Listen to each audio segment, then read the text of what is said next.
Hola, ¿qué más jóvenes y señoritas de grado octavo? Espero que se encuentren muy bien, que hayan pasado una estupenda semana, que hayan podido realizar todos sus quehaceres cotidianos y que se sigan protegiendo.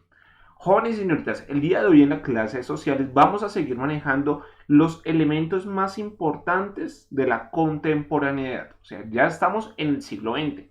Recordemos un poco de lo que vimos la clase pasada. La clase pasada, jóvenes y señoritas, empezamos por el contexto colombiano, en el cual estábamos hablando sobre la guerra de los 1000 días, lo que representó para nuestro país y posteriormente la pérdida de Panamá. Ahora, después de eso, empezamos a manejar lo que estaba pasando en Europa durante ese tiempo. Entonces estamos analizando que en el ambiente se respiraba una densa calma. Todo el mundo sabía que en cualquier momento el desastre iba a llegar, que en cualquier momento la guerra iba a estallar. No sabían quién contra quién o cuándo, pero todo el mundo en el ambiente sabía, se viene una guerra. Recordemos que en ese momento histórico había una gran tensión entre cada una de las potencias.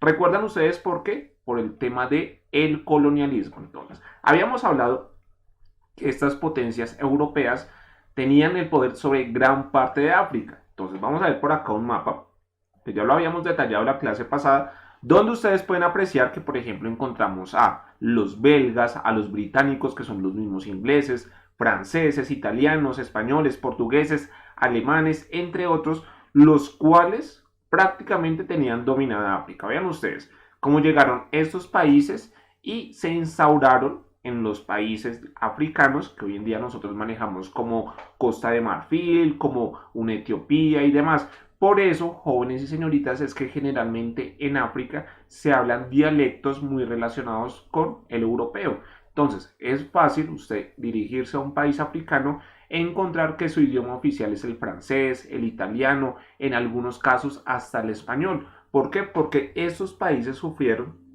la colonización de los países europeos. Lo mismo que pasó en América, digamos, con el tema de España, el tema de Inglaterra, con el tema también de Francia, de Holanda, que también estuvo en esta zona, de los portugueses. Entonces, lo mismo le sucedió al continente africano. Como ustedes de pronto, si son detallistas, si son curiosos, algún día les da por investigar, por ejemplo, la fecha de independencia de algún país africano, por ejemplo, Costa de Marfil, Camerún, Nigeria, entre otros, van a encontrar que esas fechas de independencia generalmente ya son en el siglo XX. ¿Qué quiere decir eso? 1960, 1970, 1950, porque gran parte de la historia de estos países estuvieron sometidos bajo el yugo europeo. Entonces veamos acá la imagen del continente africano. Entonces estamos hablando de que como tal acá estaban las grandes potencias europeas y como estaban en ese tire y afloje a ver cuál de esos países podía dominar más parte del continente europeo, todo porque por los recursos que allí se encontraban. Recordemos que este movimiento o estos elementos del colonialismo se venían manejando desde la época de la primera revolución industrial. Recordemos que llegaron acá estos países europeos a apoderarse de sus territorios para poder extraer la materia prima, ya que Europa estaba prosperando en lo que tiene que ver en la parte industrial, entonces necesitaba materia prima y la extraían de estos sitios. Por supuesto, esclavizaban a las personas que allí se encontraban para poder tener acceso, por ejemplo, a materiales como la madera, entre otros. Entonces vemos acá la imagen de África y vamos a proseguir con nuestro relato. Esto ya lo habíamos tratado la clase pasada, igual estamos haciendo rápidamente un recuento para sumergirnos y seguir con la historia que venimos desarrollando. Recordemos que el día de hoy vamos a seguir abarcando es la Primera Guerra Mundial. Ya en la siguiente clase miraremos otros elementos importantes del siglo XX en el contexto colombiano. Volveremos a Colombia para hablar de un evento que también es bastante triste en la historia de nuestro país, como lo es la masacre de las bananeras. Bueno, entonces tenemos acá el mapa de Europa. Vean ustedes el mapa de Europa antes del inicio de la Primera Guerra Mundial, que se dio entre 1914 a 1918. Entonces vean ustedes acá el mapa y como ustedes lo pueden apreciar es bastante diferente a como lo conocemos hoy en día. De hecho, vamos a abrir de una vez Google Maps. De una vez nos vamos guiando para que ustedes vean también los cambios físicos que ha tenido la debida distribución de estos países.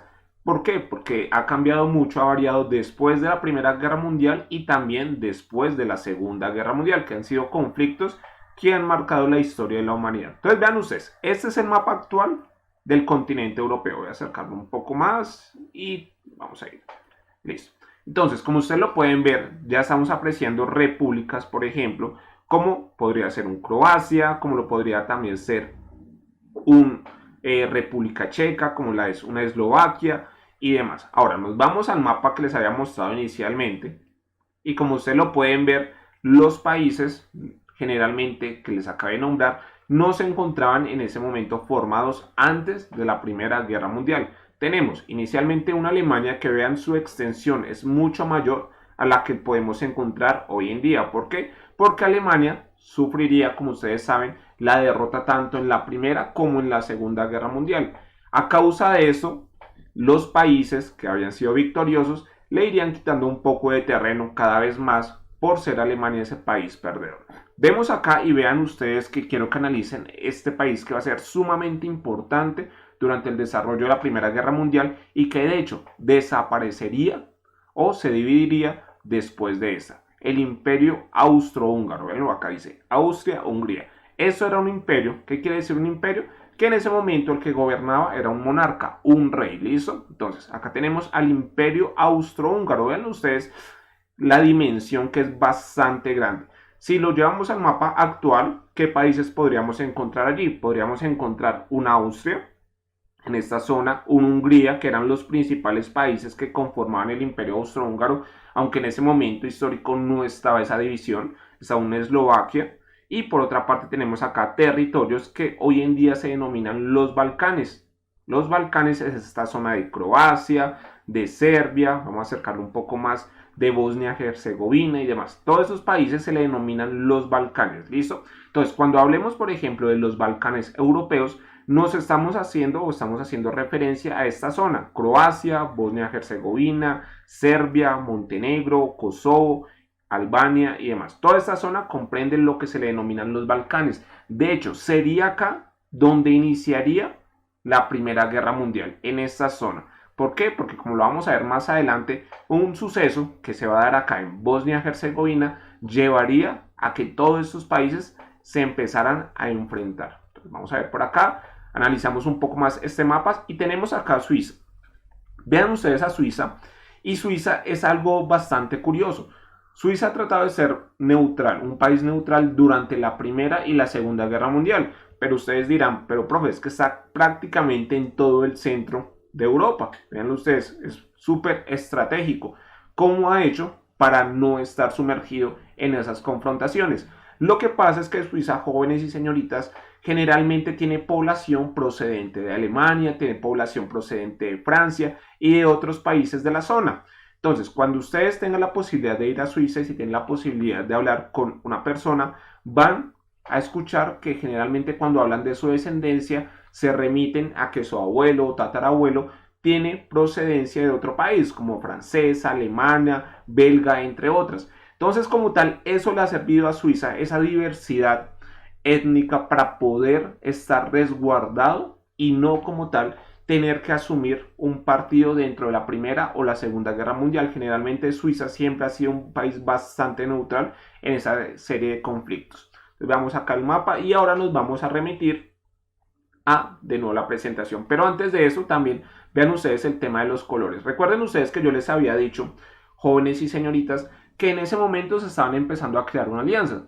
¿Por qué? Porque como se sabía que venía la guerra, no se sabía en qué momento ni por qué iba a iniciar la guerra, pero sí se sentía en el ambiente. Las naciones ya se estaban preparando. De hecho, empezaron a elaborar bastante cantidad de armas, bastantes bombas, empezaron a preparar. De un momento a otro, la industria armamentística de Europa empezó a crecer considerablemente, porque los países se empezaron a preparar por si había un conflicto.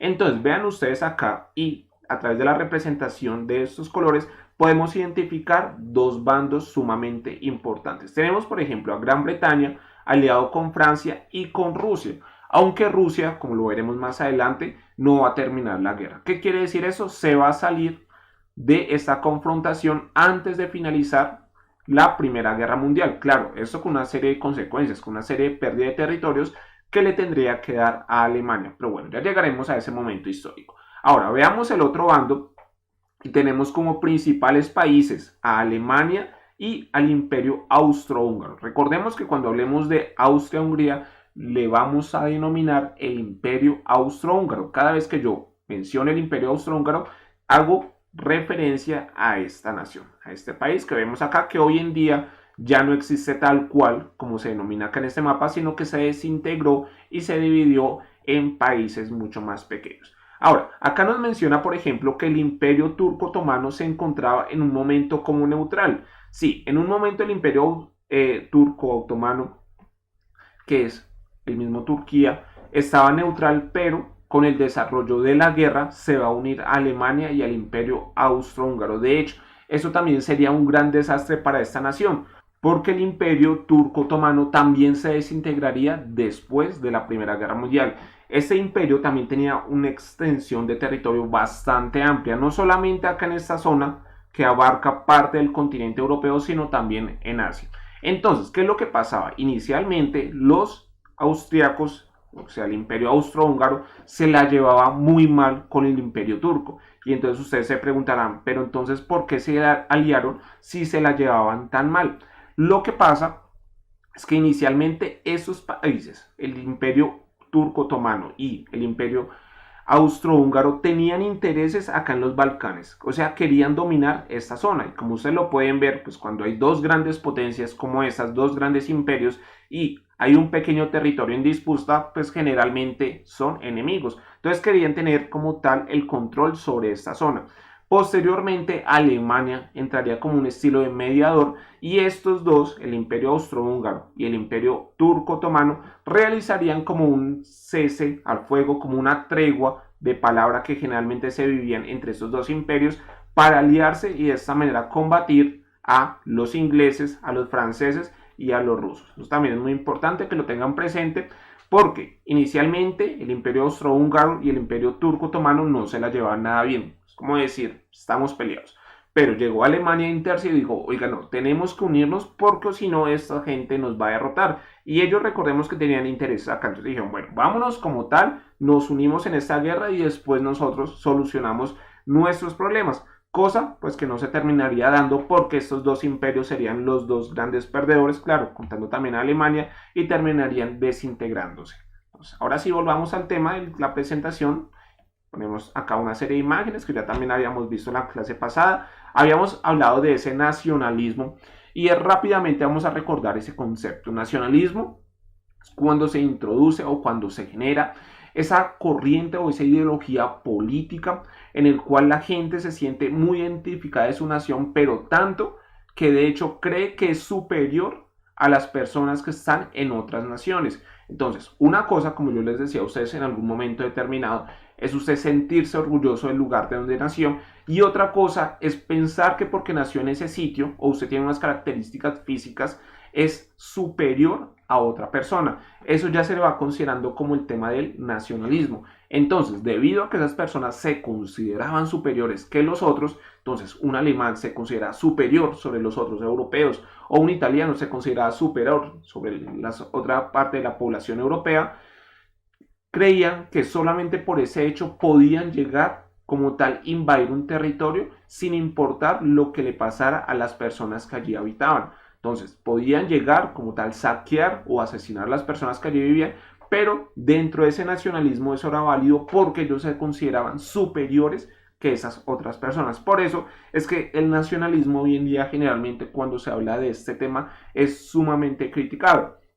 Si ustedes de pronto les gusta el tema de las noticias o si han apreciado pronto también documentales internacionales, hoy en día en Europa, y vean, estamos hablando ya del siglo XXI, hoy en día en Europa hay todavía una preocupación porque otra vez está creciendo y están haciendo corrientes nacionalistas. ¿Qué quiere decir esto? Grupo de personas que se sienten superiores que otros, por ejemplo, se sienten superiores sobre las personas que llegan emigrando de otros territorios y consideran que como son superiores pueden acabar con ellos, los pueden golpear y demás. Entonces, hoy en día también se está viviendo este tema de nacionalismo que nosotros lo podríamos guiar también más que todo hacia un tema de xenofobia. Entonces, acá vemos el tema de los vientos de guerra, de todo lo que se empieza como tal a formar en el ambiente, donde todo el mundo se siente tensionado, Pero hay un pensamiento que va a ser pues bastante erróneo. La gente piensa que seguramente si se desarrolla una guerra, esta va a ser bastante corta y va a ser algo totalmente equivocado. ¿Por qué? La gente decía, bueno, si seguramente nos vamos a guerra, esta no va a durar más de un año, seguramente va a ser un par de meses y de en Navidad todo va a estar tranquilo y feliz.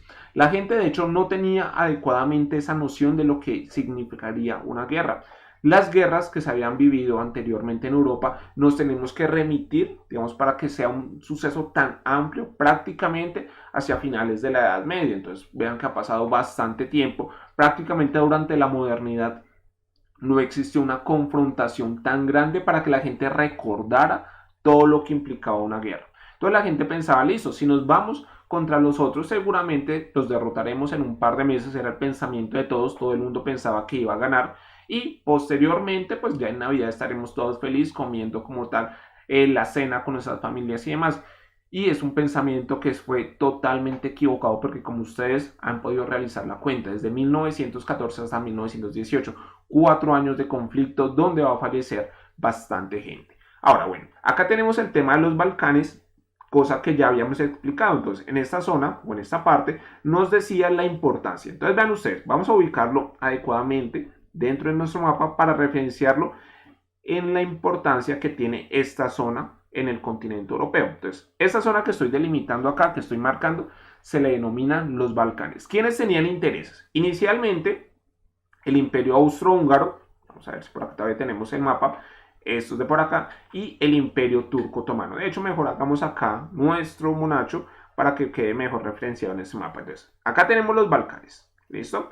¿Quiénes querían tener como tal el dominio sobre esa zona? El Imperio Austrohúngaro y el Imperio Turco Otomano, aunque después se terminarían aliando para estar en el mismo bando. Pero había otro país que estaba sumamente interesado en esta zona. Y es un país bastante grande. En ese momento lo conocemos como Rusia. ¿Listo? ¿Por qué? Porque después, unos años siguientes, lo vamos a conocer ya como la Unión Soviética. Pero en ese momento lo tenemos referenciado como Rusia. ¿Listo? Ya más adelante vamos a ver cómo surge el nombre de la Unión Soviética, por qué se forma la Unión Soviética y cuáles eran sus convicciones ideológicas en ese momento. Entonces tenemos acá, Rusia también tenía intereses en esta zona. Y ustedes dirán, profe, pero es que Rusia no es que quede, digamos, muy cerca de la zona de los Balcanes. Claro, pero lo que pasa es que Rusia quería tener como tal una alianza en toda esta zona, principalmente con un país, con Serbia. Va a ser sumamente importante Serbia. Entonces, Rusia tenía una serie de intereses, era aliado en ese momento de Serbia. ¿Por qué? Porque quería tener una salida al mar Mediterráneo. Esta parte que estoy seleccionando, esta zona de acá, se le conoce como el mar Adriático. Pero por acá ya redondeando nuestra bota del país italiano, esta zona ya se le considera el mar Mediterráneo. De hecho, acá no lo menciona como tal con el nombre. Entonces Rusia quería tener un aliado en esta zona para tener inicialmente una salida hacia el Mediterráneo. ¿Por qué? Por su importancia económica, política y estratégica. De hecho, si nos remitimos a épocas del Imperio Romano y la Edad Media, el dominio del mar Mediterráneo ha sido fundamental para la expansión de una nación o un imperio. Díganselos ustedes a el Imperio Romano, que por ejemplo el Imperio Romano tuvo una confrontación en esta zona contra los cartagineses, que eran los habitantes de la ciudad de Cartago, que se ubica acá en lo que hoy en día es Túnez, por el control de esta zona, por la importancia económica que representaba la navegación del Mediterráneo. A eso se le conoció como las guerras púnicas, la guerra entre Roma, cuando el surgimiento ya había surgido el Imperio Romano, y Cartago, que es una ciudad que se encontraba acá en lo que hoy en día nosotros conocemos como Túnez. Entonces vean ustedes que cuando nos remitimos más históricamente podemos encontrar la importancia del dominio de esta zona. De hecho, hoy en día también se tiene una serie de intereses. ¿Por qué? Porque ese es un paso privilegiado para llegar, por ejemplo, a países que hoy en día son sumamente petroleros, como una Arabia Saudita, estamos hablando de un Qatar, entre otros. Entonces acá ya tenemos y ya hemos hablado de la importancia de los Balcanes. Ahora llegamos al detonante. ¿Cómo va a iniciar la Primera Guerra Mundial? Vamos a leer este pequeño fragmento. Yo les aconsejo, vayan anotando si desean el tema de las fechas y los acontecimientos importantes, porque al final de haber tratado la Primera Guerra Mundial, ya sea en esta clase o en la siguiente clase, dependiendo de cómo nos vaya de tiempo, ustedes van a tener que realizar una línea de tiempo de dicho acontecimiento. Entonces les aconsejo, vayan de una vez anotando las fechas importantes, lo que va sucediendo para que cuando llegue el momento de realizar la línea de tiempo, pues no les toque dedicarse mucho tiempo a la investigación, a buscar en Wikipedia y demás, porque ustedes ya van a tener las fechas consignadas en su cuaderno. Entonces vamos a leer cuál fue el detonante, qué hizo explotar, qué hizo iniciar como tal esa Primera Guerra Mundial. Dice así: el 28 de junio de 1914, que se dio un hecho puntual donde desencadenó el conflicto. Gavrilo, y acá lo tenemos, vean ustedes la imagen, voy acá por acá a ampliarla, esta sería la persona que asesinaría al archiduque. Igual terminamos de leer y ya sigo con esa parte de la narración. Entonces decía así: Gavrilo es un estudiante nacionalista serbio. Asesinó al heredero de la corona austrohúngaro Francisco Fernando y a su esposa cuando realizaban una visita a la ciudad de Sarajevo. Ahora, antes de empezar a hablar de este personaje, me voy a remitir otra vez al mapa. Entonces vamos a acercarlo por acá y me voy a ir hacia Serbia y la parte de Bosnia-Herzegovina. Ahora, ¿qué es lo que pasa en esta zona? Como yo les decía, el imperio tanto austrohúngaro como el imperio otomano querían tener el dominio sobre toda esta zona, que es lo que se le reconoce o se le llama los Balcanes. De hecho, vean ustedes, y les voy a también referenciar un conflicto que es bastante actual. Generalmente los griegos y los turcos no se la llevan bien. Hay una marcada división, generalmente en ámbitos políticos siempre hay una determinada puya uno contra el otro. ¿Por qué? Porque es que si nos remitimos a épocas de la Primera Guerra Mundial, el imperio turco otomano, que es lo que hoy en día sería Turquía, tenía grandes intereses en apoderarse de esta zona, de Grecia y demás. Por eso es que generalmente esos conflictos todavía se sienten en el ambiente el día de hoy. Claro, ya no son tan marcados, pero sí dentro de la política de vez en cuando se echan sus pullas y uno puede reconocer que las relaciones no son las mejores entre Grecia y Turquía. Bueno, entonces, volviendo acá al tema, como yo les decía, tanto el imperio turco otomano como el imperio austrohúngaro querían tener dominio sobre esta zona y vean los países que incluían, entre ellos Serbia y Bosnia-Herzegovina. ¿Qué es lo que pasa? Serbia, como tal, tenía una corriente bastante fuerte de nacionalista que decía: no, acá ninguno de estos dos, ni para acá ni para allá, nadie va a llegar a invadir nuestro territorio y mucho menos va a tener decisión sobre este. Pero el imperio austrohúngaro estaba presionando bastante. Digamos, la presión era bastante sobre Serbia porque quería tener influencia sobre ese territorio. Y además sabía que donde el imperio austrohúngaro tuviera influencia sobre Serbia terminaría debilitando ¿a quién? También a Rusia, que dentro de ese marco se estaba postulando como ser también uno de sus enemigos. Entonces, como tal, los serbios crearon grupos nacionalistas, los cuales empezaron a combatir a todo lo que venía del imperio austrohúngaro. Entonces, fue uno de esos grupos los cuales se enteró que el príncipe del imperio austrohúngaro, no el rey, sino su hijo, el príncipe, que también se le nombraba como el archiduque, llegaría como tal a Bosnia-Herzegovina, exactamente a la ciudad de Sarajevo, y es allí donde ellos planearon como tal el asesinato. Vean ustedes acá que tenemos esos elementos importantes acá referenciados. Entonces vamos a cambiar por acá de color para poderlo apreciar adecuadamente. Y entonces esto es muy importante que lo noten. Entonces fue un serbio, que lo tenemos acá, el señor Gavrilo, y por otra parte tenemos el lugar donde fue asesinado, que es la ciudad de Sarajevo, que es donde queda ubicada en Bosnia-Herzegovina. De hecho, vamos a buscar acá la ciudad de Sarajevo para que ustedes también la ubiquen referencialmente en lo que tiene que ver con la parte espacial del continente. Entonces vamos a mirar por acá, quitamos acá esta herramienta del lápiz, ponemos esta y vamos a buscar por acá Sarajevo. Sarajevo, que se ubica en Bosnia-Herzegovina. Es en esta ciudad donde va a ser asesinado como tal este personaje, el príncipe o archiduque del imperio austrohúngaro. Ven ustedes muy cerca la ciudad de Sarajevo a lo que hoy en día también es territorio serbio, Bosnia-Herzegovina, que es fronteriza de Serbia. Bueno, ya habiendo ubicado como tal la zona y demás, vamos a ver unas imágenes de el asesinato. Vamos a ver, y por acá tenemos algunas representaciones. Claro, algunas de ellas son dibujos, pero Hay una que otra fotografía que se pueden encontrar en las redes sociales, también en internet, donde muestran ese acontecimiento. Vean ustedes acá la representación donde se ve al personaje disparando inicialmente contra el príncipe o archiduque, como usted le desee decir, y también posteriormente contra su esposa. Vean ustedes que ellos iban en un carruaje y posteriormente aparece esta persona y les dispara, y es allí donde caerían muertas estas dos personas. Acá otra serie de imágenes. Esta es tal vez la última fotografía que se tiene de el príncipe y su esposa estando vivos. Vean ustedes, se están dirigiendo al carruaje donde posteriormente serían asesinados. Esta es la última imagen que se tiene de estos personajes vivos. Y acá más representaciones como tal de lo que fue el asesinato. Vean ustedes las imágenes para que lo puedan analizar y demás. Acá tenemos otra serie de imágenes ya tomadas después de lo sucedido. Vean ustedes y demás.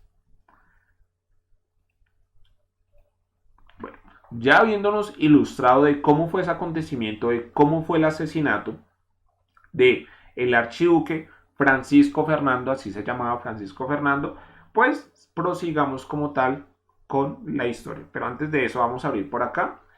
Y generalmente acá tenemos como, digamos, el mundo generalmente tituló en los noticieros lo que había sucedido. De hecho, hoy en día todavía se hacen series, todavía se hacen documentales sobre lo ocurrido en ese momento histórico. Vean ustedes, este es un reportaje de un periódico español que se llama El Mundo de España. Igual, si ustedes desean leerlo, pues pueden ingresar a la presentación, se van a la parte como tal del detonante, que esto sería la página octava, para ser como más exacto, la página número 8, y desde allí pueden ingresar a este reportaje. Se lo recomiendo que lo puedan leer, ojalá tengan el tiempo, porque es bastante interesante toda la recopilación de información, entrevistas que tiene respecto a lo que sucedió en el inicio de esa Primera Guerra Mundial. ¿Listo? De hecho, esa tienen como tal un video en el cual la introducción que se realiza de un documental respecto a este suceso. El documental como tal sí lo tienen que buscar por otro tipo de páginas porque no está colgado acá en la página principal del periódico. Bueno, ya después de haberles hablado de este documento, que espero que ojalá tengan el tiempo de leer, prosigamos con la narración de la historia. Listo. Entonces, como tal, asesinaron al archiduque. Entonces, por supuesto, el imperio austrohúngaro no se iba a quedar como tal de brazos cruzados. Habían asesinado al hijo del rey, pues imagínense ustedes todo lo que se venía. Entonces, después del asesinato como tal del archiduque, inmediatamente el imperio austrohúngaro le declara la guerra a Serbia. ¿Por qué? Porque considera que el gobierno serbio sabía ese plan que se estaba fractuando, que se estaba pensando en contra del archiduque del imperio austrohúngaro. Recordemos que los que lo realizaron fueron un grupo de nacionalistas que se estaban formando, que se estaban creando dentro de Serbia. Como tal, el gobierno serbio dijo, oigan, no, yo no tenía el conocimiento que estas personas iban a terminar asesinando al príncipe del imperio austrohúngaro. Pero el imperio austrohúngaro pues no les creyó, dijo, no, eso es totalmente mentira, ustedes sí sabían, y de hecho llegaron hasta patrocinar aquel acontecimiento. Claro, esto históricamente no es que esté comprobado, pero era la versión que daban desde el imperio austrohúngaro. Claro, entonces al momento de que Austria le declara la guerra a Serbia, en ese momento adivinen quién se metió a defender a Serbia, pues en ese momento su gran aliada, que sería Rusia. Entonces Rusia dice, no, no señor, ojo acá, que si usted le declara la guerra a Serbia, pues es como si se metiera conmigo y yo también a usted entonces le voy declarando la guerra. Y de ese momento los países que ya tenían sus alianzas se empezaron cada uno a declarar la guerra. Entonces empezó por el imperio austrohúngaro declarándole la guerra a Serbia, pero posteriormente salió a la defensa pues el país que en ese momento era el aliado de Serbia, que era Rusia. Entonces Rusia dijo, no, momentico acá, que pues si usted la declara la guerra a Serbia, pues también me la tiene que declarar a mí. Y de ese momento, desde ese acontecimiento, se empezó a gestar la declaración de guerra de un país contra otro. Claro, no fueron sucesivas de un día para otro, pero sí en un periodo de tiempo bastante corto que se empezaron a declarar la guerra una a otra. Listo. Entonces, ahora acá es muy importante referenciar que generalmente a la Primera Guerra Mundial se le conoce como la Primera Guerra de las trincheras. Entonces, cada vez que ustedes lean un libro de historia es importante que referencie que cuando hable de la guerra de las trincheras, está haciendo referencia a la Primera Guerra Mundial. Entonces, recordemos, a la Primera Guerra Mundial también se le conoce como la Guerra de las Trincheras. ¿Por qué se le conoce como la Guerra de las Trincheras? Y vamos a ver la siguiente imagen. Voy a cerrar por acá. Cerramos este también del asesinato. También del autor del asesino, de Gabrilo. Vamos a cerrar por acá. Este también ya no se nos va. Este sí lo vamos a dejar abierto, igual que Google Maps. ¿Listo? Ahora, ¿por qué se le conoce la Guerra de las Trincheras? Vean ustedes, en ese momento la guerra era bastante o fue bastante diferente a cómo se presentaría en la Segunda Guerra Mundial. ¿Por qué? En la Primera Guerra Mundial fue una guerra estática. ¿Qué quiere decir una guerra estática? Por ejemplo, se iban a las periferias de las ciudades o en la parte de las fronteras de los países, los soldados como tal cavaban y realizaban sus trincheras. Vean ustedes acá, una trinchera. Como tal, ponían ahí al pelotón, al ejército, y posteriormente, al otro lado, el ejército contrario también realizaba como tal su trinchera y ponía ahí también su pelotón. Generalmente, estas batallas duraban bastante tiempo porque los dos ejércitos se encontraban resguardados en esas trincheras. Entonces, como tal, no sería como la Segunda Guerra Mundial, que vemos a los tanques alemanes, que se les denominan los Panzers, que iban de un lugar para otro recorriendo grandes extensiones de territorio y apoderándose de todo lo que vieran. No, acá en la Primera Guerra Mundial como tal se van a elaborar, son trincheras, las personas o los soldados van a estar en esas trincheras y desde ahí se van a atacar. De hecho, un dato muy importante, en la Primera Guerra Mundial generalmente no se va a llevar el conflicto a las grandes ciudades. ¿Qué quiere decir esto? Las principales batallas se van a desarrollar lejos de las ciudades más importantes de estos países. Pero caso contrario sería en la Segunda Guerra Mundial, donde la guerra llegaría a la puerta de la ciudad, a la puerta de cada una de las personas que vivirían en las ciudades. Porque, como lo hemos visto, por ejemplo, la toma de ciudades tan grandes, por ejemplo, en Rusia y en otros lugares, van a ser representativas en el desarrollo de la Segunda Guerra Mundial. Igual, cuando lleguemos a ese tema, pues volveremos a retomar también este elemento de las trincheras para poder recordar esas diferencias bastante marcadas en cómo se realizaban las batallas de la Primera y la Segunda Guerra Mundial. Entonces acá estamos viendo el tema de las trincheras, pero hay un elemento bastante fuerte que generalmente nos narran qué pasaba con esas trincheras. Vean ustedes acá esta imagen y qué se puede imaginar que puede pasar acá. Uno, inicialmente cuando cavan esas trincheras, pues eran en zonas, digamos, que no eran de la ciudad, sino eran alejadas de ellas. O sea, estamos hablando de la parte rural. Entonces, cavaban como tal esas trincheras, pero dentro de esas trincheras generalmente estaban inundadas de ratas. ¿Por qué? Porque era el lugar donde habitaban las ratas. Entonces, muchos soldados, de hecho, fallecieron por enfermedades transmitidas por estos animales, por las ratas, número uno. Ahora, otro elemento, digamos, que se dio dentro de esas trincheras es que empezaron a desarrollarse los ataques con armas biológicas. ¿Qué quiere decir eso? Con químicos, con elementos que le dañan y son perjudiciales para la salud humana. Por ejemplo, en esta guerra sería utilizado el gas mostaza. Ya más adelante vamos a ver unas imágenes de este tipo de gas, los cuales prácticamente terminaba quemando toda la parte respiratoria, toda la vía respiratoria de las personas. Entonces acá estamos viendo imágenes del desarrollo de ese conflicto. Entonces por eso se le conoce a la Primera Guerra Mundial también como la guerra de las trincheras. Ahora, vamos a acá leer una serie de datos que son sumamente impactantes. Por ejemplo, durante este conflicto, en total fallecieron entre 9 a 12 millones de personas. Claro, no hay una cifra concreta. Como yo les mencionaba, en ese momento el tipo de combate más se desarrollaba en la parte rural. Generalmente cuando los soldados fallecían, lo que se hacía es que se cavaban como tal unas fosas y es allí donde se lanzaban los cuerpos de las personas que habían fallecido en combate. Entonces, como tal, generar un conteo de todo como sucedió es bastante difícil. Se cree, según expertos, que lo que registran los libros nos da un total entre 9 y 12 millones. Claro, una diferencia bastante amplia entre decir 9 millones a 12 millones. Pero como tal, una cifra exacta de las personas que fallecieron durante ese conflicto es bastante difícil de tener. De hecho, en la mayor parte de los conflictos que se van a desarrollar a nivel mundial durante el siglo XX, va a ser muy difícil establecer la cantidad de personas que allí fallecerían. Ahora, se le denomina también la guerra de las trincheras, como ya les había manifestado. Se utiliza este tema de las armas biológicas o armas químicas, en el cual pues las personas se ven sometidas a diferentes tipos de gases y demás.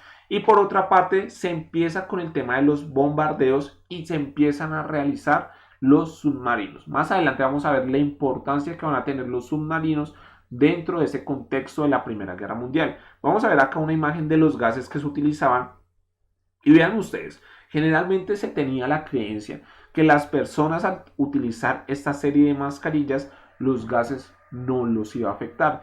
Claro, hoy en día nosotros sabemos que este tipo de tecnología elaborada en esta época no servía para ese tema. Entonces, simbólicamente, los soldados se sentían protegidos, entonces se ponían su máscara y posteriormente iban al combate. Que si les servía de mucho, no. ¿Por qué? Porque generalmente esas máscaras pues, no tenían la tecnología adecuada, no se había desarrollado, los gases terminaban como tal introduciéndose por, digamos, por ella y finalmente terminarían ¿qué? Asesinando a la persona que portaba dicha máscara. Vean ustedes, acá vemos también elementos de personas que empezaron como tal, científicas que empezaron a crear esa serie de armamento. Y acá vemos un ataque con esas armas químicas. Como ustedes lo pueden ver, acá ven una trinchera. Entonces vamos a seleccionarla. Cambiamos por acá el color y listo. Entonces por acá ustedes ven una trinchera.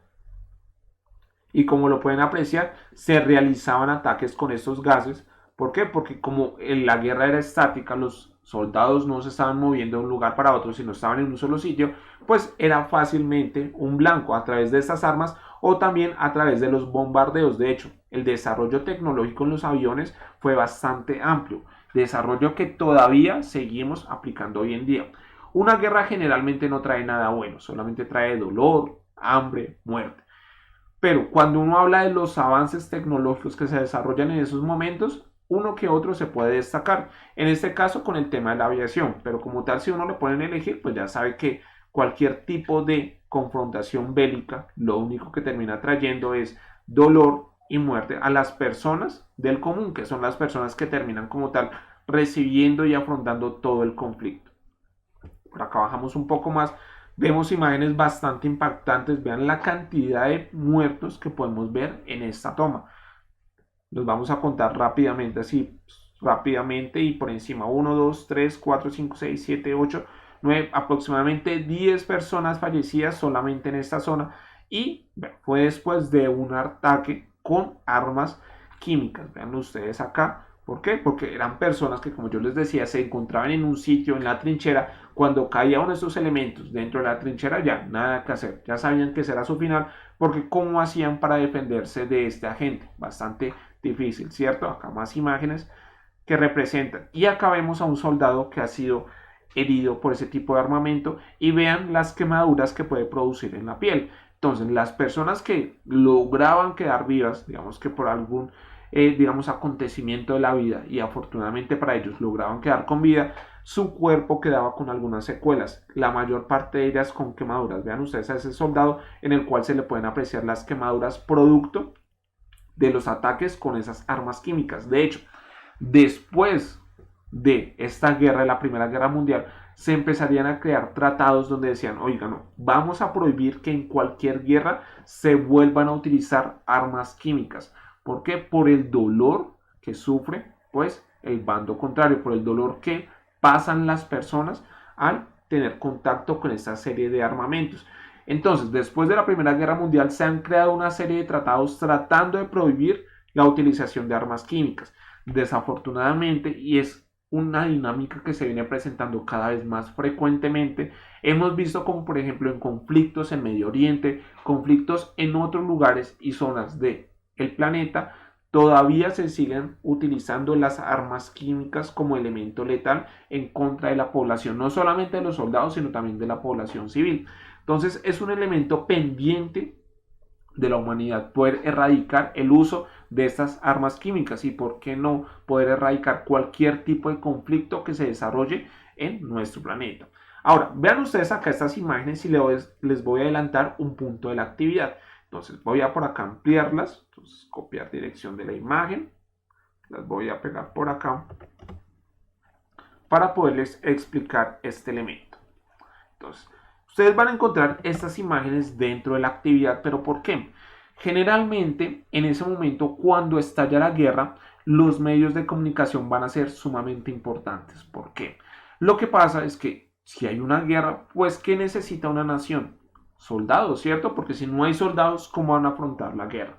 Entonces, como tal, los países necesitaban rápidamente atraer a los jóvenes para llevarlos al combate. Pues generalmente funciona más un joven que una persona mayor.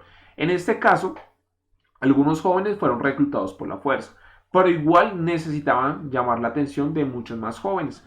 Generalmente les vendieron la siguiente idea. Primera idea que les vendieron: la guerra va a ser rápida. Venga usted a combatir con nosotros y ya a final de año usted va a estar con su familia, lo van a ver como un héroe, van a tener honores y demás. Primer gran engaño. Segundo engaño, les decían la guerra es algo valeroso y algo bueno, algo chévere. Generalmente la gente que se fue a la guerra, esos jóvenes que se enlistaron, pensaban primero que esto iba a ser rápido, que no iban a sufrir, y como no habían o no tenían la noción de lo que era un conflicto, pensaban que esto iban y combatían, iban a quedar como héroes, que le iban a pasar bien y que después a su regreso todo el mundo los iba a aclamar y que las mujeres iban a estar locas por ellos. Generalmente muchos jóvenes fueron con esa idea de que voy, combato, posteriormente llego, me van a ver como un héroe y todas las mujeres van a quedar rendidas a mis pies. Claro, les vendieron esa idea. No sabían lo crudo y lo que iban a afrontar. De hecho, muchos de esos jóvenes que se enlistaron en la guerra no volverían a sus casas. ¿Por qué? Porque terminarían falleciendo en este conflicto. Ahora, de hecho, un dato bastante interesante, que esa propaganda recorrió gran parte del mundo y llegaría hasta Australia. De hecho, varios jóvenes australianos, imaginen ustedes dónde se encuentra Australia. Vamos a verlo por acá en el mapa. Australianos y también de Nueva Zelanda, vean ustedes por acá Australia y por acá Nueva Zelanda. Varios jóvenes de esta zona decidieron enlistarse en los ejércitos, por ejemplo, británicos. Digamos, los británicos siempre han tenido una relación muy estrecha desde hace mucho tiempo con los australianos. Entonces, generalmente, cuando llegó la publicidad, por ejemplo, a regiones tan lejanas como Austria y Nueva Zelanda, que les vendieron esa idea a esos jóvenes, jóvenes que en su vida habían cogido un arma, jóvenes que se dedicaban a las labores del campo. En ese momento esos países generalmente eran muy agrícolas, se dedicaban a las labores del banco, del campo, a cuidar las vacas, como tal a ordeñarlas, al tema de la siembra de diferentes productos. Les llegó esta publicidad y decidieron enlistarse al ejército, por ejemplo, británico, pensando que iban a conseguir fama y éxito. Y generalmente estos jóvenes no volverían a sus hogares, terminarían falleciendo en el transcurso de la Primera Guerra Mundial, porque es que tampoco tenían ninguna preparación para afrontar la guerra. Entonces vamos a ver, y entonces ustedes van a ver estas imágenes publicitarias de la época y van a tener que resolver estas preguntas que les estoy dando acá. Por ejemplo, ¿a quién iban dirigidas las propagandas? En este caso yo les estoy dando la respuesta. Iban dirigidas hacia los jóvenes, mostrándoles que la guerra como tal era algo bueno, algo chévere, y que si usted representaba a su país, se, digamos, daba a conocer a través de la batalla, posteriormente cuando llegara, las mujeres y la demás gente le iba a rendir honores y que iba a ser visto como un héroe. Aparte de eso, pues les voy a hacer acá otra serie de preguntas que ustedes van a resolver, ¿listo? Durante la actividad. Sigamos por acá. Ahora, el pensamiento del momento. Guerra rápida, como ya lo habíamos manifestado anteriormente, que la gente iba a tener reconocimiento, que aparte de eso iba a pasar un momento agradable, que iba a tener supuesta diversión, que la guerra iba a finalizar antes de Navidad. Se inició, como lo vimos, a mediados, casi a mitad de 1914, y les decía, no, esta guerra solamente va a durar 2 o 3 meses, vamos, acabamos rápidamente con nuestros enemigos y usted vuelve ya como tal a comer natilla para diciembre, cosa que no se terminaría dando como les había hablado. Y por otra parte tenemos que los jóvenes de Australia y Nueva Zelanda, como ya les había comentado, se enlistaron los ejércitos principalmente en el ejército británico. Fue tal vez el ejército donde más australianos y neozelandeses se enlistarían.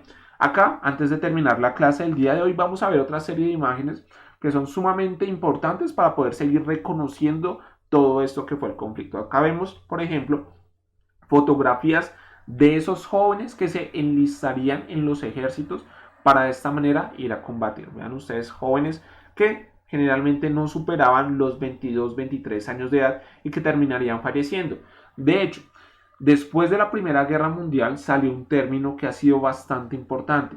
Se dice que esta fue una generación perdida. ¿Cómo así que una generación perdida? Que murieron tantos jóvenes que prácticamente se perdió, se extinguió toda una generación que hubiera ayudado al crecimiento del país, toda una generación que tenía sueños, toda una generación que seguramente hubiera hecho aportes sumamente importantes para el desarrollo de la humanidad, pero fue perdida a través de qué? De este elemento catastrófico que es la guerra. Acá vemos más elementos e imágenes de esa Primera Guerra Mundial.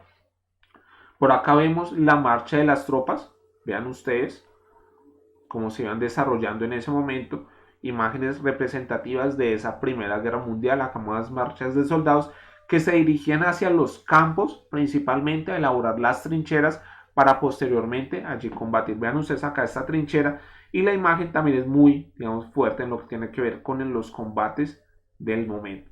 Y por último vamos a ver a aquellos jóvenes, principalmente australianos de Nueva Zelanda, que decidieron enlistarse en las filas del ejército británico pensando como tal que la guerra iba a ser algo bueno, que iba a ser algo chévere y que le iban a pasar bastante bien, pero estaban totalmente equivocados. ¿Producto de qué? De esa propaganda que generalmente les pasaban a través de los diversos medios de comunicación. Entonces, por las ciudades se distribuían como tal los panfletos y demás. Ahora, ¿qué vamos a ver en la siguiente clase? En la siguiente clase ya vamos a ver como tal el desarrollo de la Primera Guerra Mundial. Entonces, ya vimos sus inicios, cómo inició el pensamiento de la gente, esas alianzas que se formaron, y ahora en la siguiente clase vamos a ver cómo fueron las batallas, cuáles fueron las más importantes, algunas características de esas. Por ejemplo, vamos a hablar de lo que pasó en cada uno de los frentes, el frente oriental y el frente occidental. Se harían dos frentes de batalla, la parte oriental, la parte occidental. Posteriormente hablaremos de cómo Rusia decide salirse de esa Primera Guerra Mundial y vamos a hablar de algunas batallas importantes como la tenemos acá, que se llama la batalla de Barnet, sí, exactamente, a la cual también se le denomina como la batalla de los taxistas. ¿Y por qué ustedes dirán, profe, y por qué la batalla de los taxistas? Porque vean ustedes esta imagen, se desarrolló entre la frontera entre Francia, Alemania y parte de Bélgica. En ese momento los alemanes habían invadido Bélgica para poder atacar a Francia. Entonces, las tropas francesas tenían que rápidamente ir desde París a esta zona antes de que los alemanes empezaran a invadir su territorio. Pero resulta que en ese momento no habían como tal carros de militares para poder transportar toda esa cantidad de ejército que estaba reunido en París para llevarlos a esta zona de la frontera. Y adivine en qué les tocó irse a estas personas. Les tocó a los taxistas de la ciudad de París llevar a los soldados hasta el campo de batalla. Por eso es que esta batalla, la batalla de Barnet, también se le conoce como la batalla de los taxistas. Vamos a ver si la encontramos acá en fotografías.